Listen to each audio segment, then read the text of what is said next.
and drop the real reason Diddy might not make it out them prison walls alive. Word is, this ain't no regular jail time. The streets saying the pressure, enemies, and everything closing in could end him for good. If Rogan's right, Diddy might be done for real. Now before we go any further, let's rewind a bit and connect what is really happening here. Diddy sitting in FCI Fort Dix after all the federal charges connected to arranged companionship transportation allegations. He first held at the Metropolitan Detention Center in Brooklyn, where conditions harsh with overcrowding and chaos. Well, I'm outside the federal court building here in New York City, where P. Diddy has just been sentenced to 50 months in prison. So that's 4 years and 2 months in prison. He'll also have to serve 5 years of supervised release and pay a fine of $500,000. And that's related to his prostitution-related offences that he was found guilty of at trial a couple of months ago. Offences relating to his freak-offs, or hotel nights as he called them, with his former girlfriends and male escorts.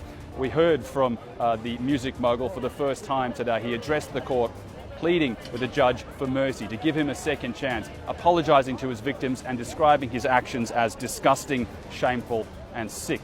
We also heard from his 6 adult children who, many of them in tears, also asked the judge to give their dad a second chance, saying that he is a changed man. Word is things got messy for him there. Dude woke up to a knife at his throat and got attacked before they transferred him out. That alone shows the environment inside already dangerous. But the real pressure building from every direction, now that freedom looking closer. Now first thing Joe's hinting at is the death of Clive Davis. Yeah, you heard right. The man who allegedly shaped Diddy's whole empire and everything behind closed doors. Folks asking what if Clive was more than just a mentor.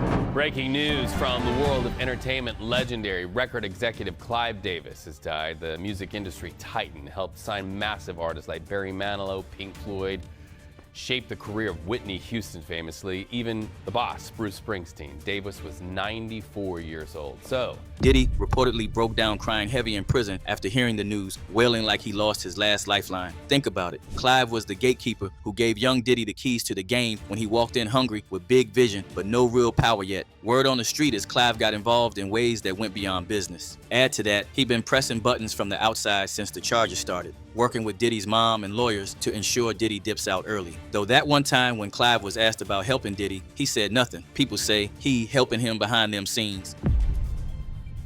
Mr. Davis, you were a major influence on the career of P. Diddy. Have you spoken to him since the federal raid? You were a major influence on his career. Have you spoken to Sean Combs?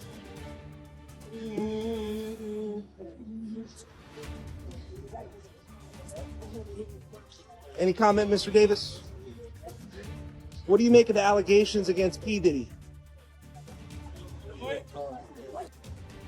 Any comments about Diddy? He credits you as one of his mentors.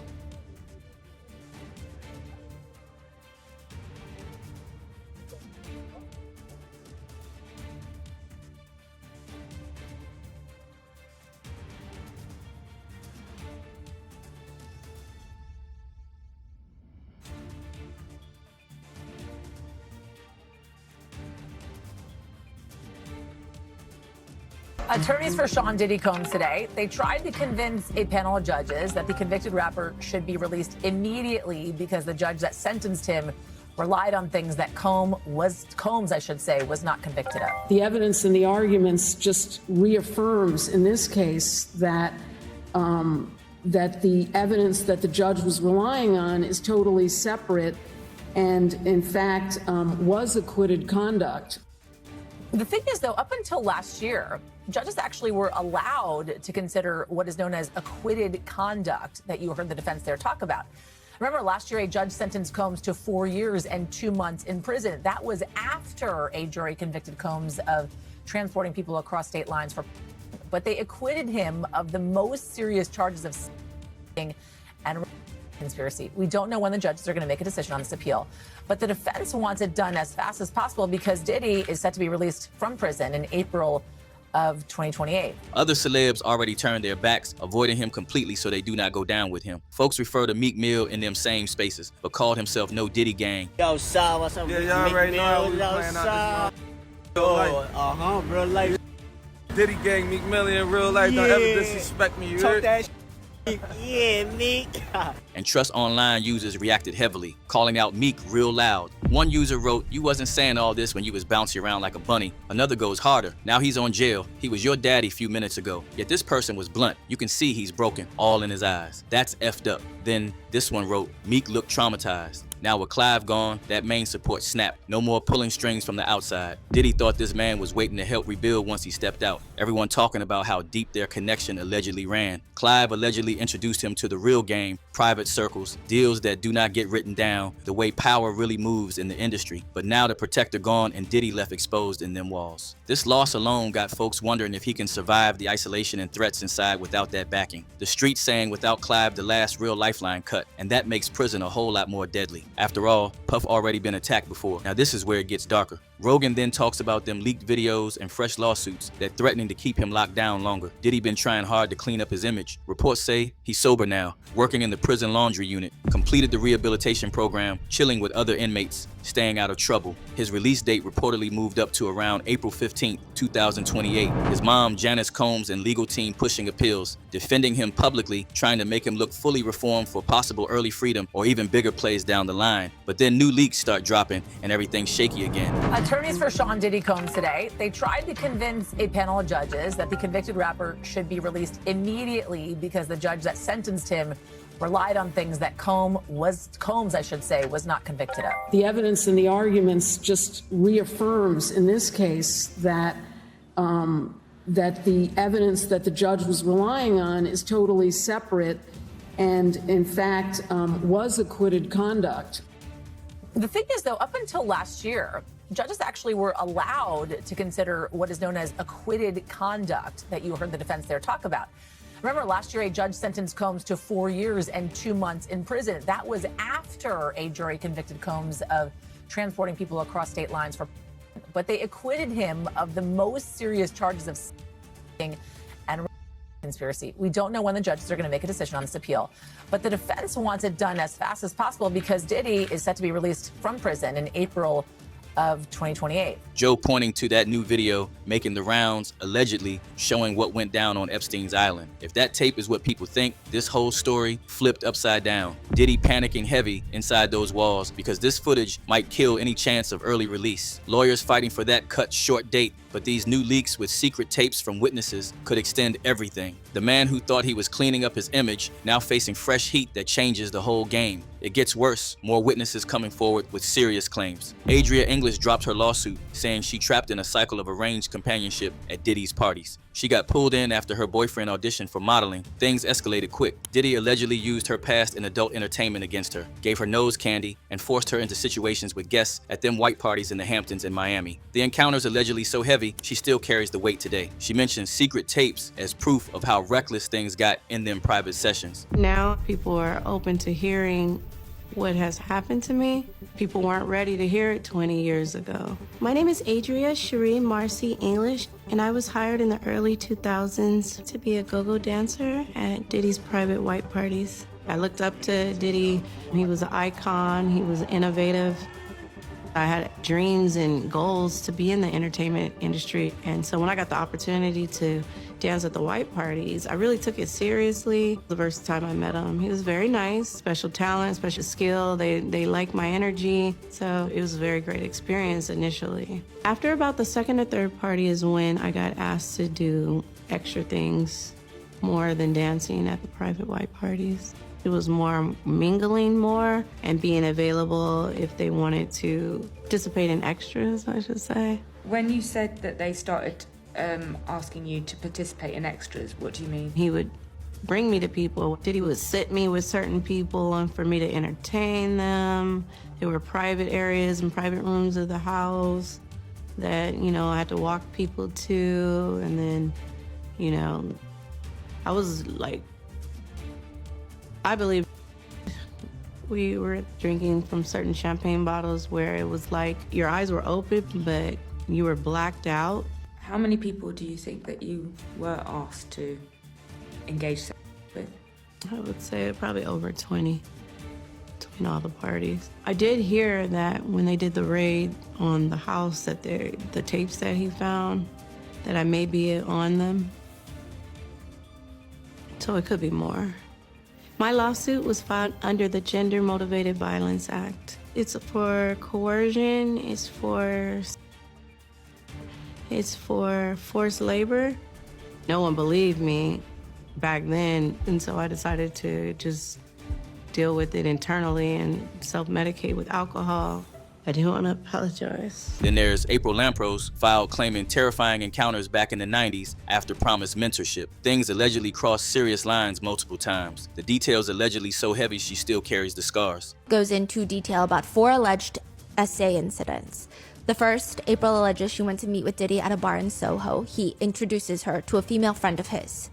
She remembers having a few sips of her drinks, and they all left for a hotel nearby, and she just had this feeling of uneasiness in the hotel room. She remembers laying in bed when Diddy forced himself on top of her.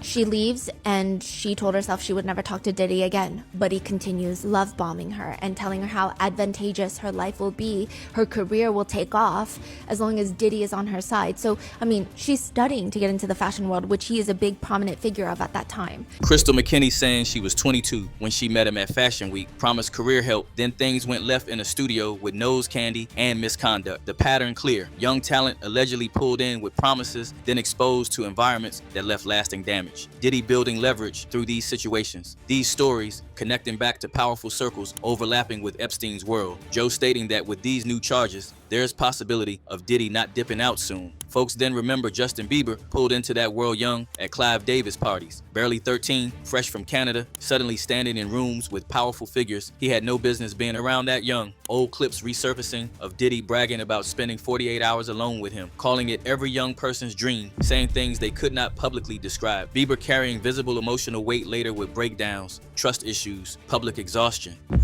So check this out, yo. Justin, you ever seen the movie 48 Hours? Right now, he's having 48 hours with Diddy, him and his boy.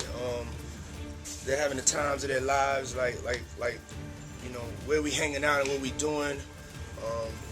We can't really disclose, but it's definitely a 15-year-old's dream. You know, I have been given custody of him. You know, he signed to Usher. Signed to Usher. I had legal guardianship of Usher when you know he did his first album. I did Usher's first album. I don't have legal guardianship of him, but for the next 48 hours, he's with me. So yeah, and we gonna go full crazy.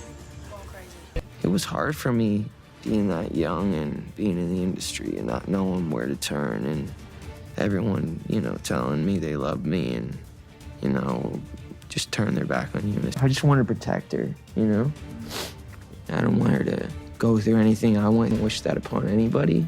Yeah, if she ever needs me, I'm just a call away. All this resurfacing while Diddy fighting for freedom. If more tapes drop and fresh charges stick, his mom and lawyers' efforts might get thwarted completely. Instead of walking soon, he could be stuck inside where danger builds daily. Now here's where it gets even darker, because law support and new charges not the only threats. Joe dropped warnings about who Diddy might come after once free, but flip that and you see why some might want him silenced before that happens. Cassie sits at the top of that list for many. She laid it all out in court, spoke on the abuse, mind games, chokehold on her life, that leaked hotel video where hands got put on her, text where she said them freak-off events made her feel dirty and grimy. Male escorts backed up her story. To Diddy, that looks like snitching. Joe saying she better move smart, because if he gets out, silence might be the payback. She got threats already, and folks know it. Jerika, how would you describe Cassie's demeanor when she took the stand today? When she walked in there, Rachel, she had on a brown dress, form-fitting, visibly pregnant, head held high, and did not make any eye contact with the defendant, with Sean Combs. Also interesting is she said that after that first freak off, she said she felt dirty. She didn't want to do it. It's testifying that, you know, these physical threats. One thing that stood out to me that she said was, if she made the wrong face, the next thing I knew I was getting hit in the face. And she said he controlled almost every aspect of her life. He gave her essentially busy work, a to-do list, so he would know what she was doing at all times. If he couldn't reach her, he was incessantly texting her until someone went and checked to see where she was. She also said that he controlled her appearance. Sometimes he didn't like her hair, he wanted her to dress sexy, sometimes a tomboy. He wanted her nails to be white, she testified, especially during the freak-offs. And one thing that she said she was concerned about was blackmail, because a lot of these freak-offs were recorded, and the big concern was hers that they could end up in the internet if somehow she did something to upset him. But if she moves first to have him silenced, now, not necessarily literally, then she may be free. Now, before you come for me, not stating this as fact, only reporting what the street is saying. Another name circling the block is Big Homie, Diddy's old bodyguard turned loud truth teller. Been exposing payoffs, parties, everything on podcasts. He already left the country after attacks, said he does not trust the streets no more. He knows Diddy gunning for him from behind bars. If he does walk, though, would you already fear about reprisals against you just for speaking out? Would you be genuinely concerned about him coming after you? Is that one of the reasons you've left the country? Due to the situation, the circumstances, I decided that it's probably best for me to live outside of the States at this point. Really? Absolutely. So you won't be going back? No, sir. For how long? Indefinitely. Really? Absolutely. You know, there are some adequate and imminent threats to me. And, you know, I made an agreement with my mother. Then, Cat Williams also in the mix, talking real loud about turning down big money 4 times to keep dignity, exposing wild ritual rumors and behind closed doors behavior. He believes Diddy might come for him too. Even revealed that he turned down $50 million 4 times, all to keep his dignity intact. Got folks wondering what kind of crazy stuff was happening for him to admit that. And yeah, claimed Diddy tried to pull him into it, but he said, hell no. That's why, you know what the #1 job of somebody that sold their soul in Hollywood is? What? Is to act like it didn't happen. They all do the same job. That kind of fear makes people want to handle things before Diddy touches the streets again. The streets saying powerful interests might reach in to make sure he stays quiet forever. Now pause and connect the dots in real time. Clive gone means no more outside protection. Leaked tapes and lawsuits mean longer time inside with fresh heat. Enemies with threats mean motivation to silence him before any revenge or more talking. Everything unraveling like a slow burn that keeps building. Diddy absorbed lessons from those private circles and built his empire on them. Now the same game might be turning on him. Isolation in prison, lost lifeline, resurfacing stories about young individuals, pressure cooker environment where things escalate fast. Outside forces who do not want loose ends talking. Joe Rogan came back around to this in the middle of breaking it down, laying out how when too many enemies align and support disappears, the risk of getting unalived inside rises quick. Folks online saying he crying more for that lost connection than anything else. Others pointing out what done in the dark comes to light. The big question is whether he survives long enough for any freedom. One user said, Cassie has to relieve this trauma. She is so brave, justice will prevail. Another wrote, the fact that he kicks her while she is already on the ground is so pathetic and miserable. Disgusting. This person puts it, she was held hostage by him. This man needs rot in jail for the rest of his life. He is dark and evil. Yet another said, if he does this in a hotel hallway, God only knows how bad it is somewhere private. Diddy learned from the best, but now facing the consequences in real time. Will he make it out, or will the walls claim him first? What if the same circles he moved in decide he too much of a risk alive? And who really stands to gain if he gets unalive before more names or tapes surface? Share your thoughts in the comments, hit that like, subscribe, and stay tapped in with the next jaw dropper loading up now.